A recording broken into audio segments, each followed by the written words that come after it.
Bakit pag magkagalit ang tao, hindi mag-iimikan at sobra niya na kinaiinisan ang isa't isa? Hanggang sa hindi niya na namamalayan ang tagal niyo na palang hindi nagpapansinan. Bakit nga ba? Dahil ba sa sama ng loob o maling nagawa o dahil sa mataas na pride?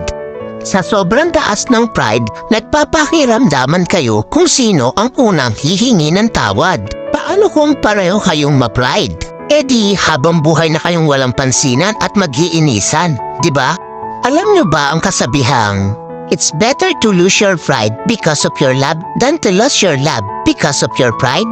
Hindi naman masama kung itapon mo muna ang pride mo para sa taong mahalaga sa'yo. Kaysa naman itapon mo yung pinagsamahan nyo ng dahil lang sa pride mo.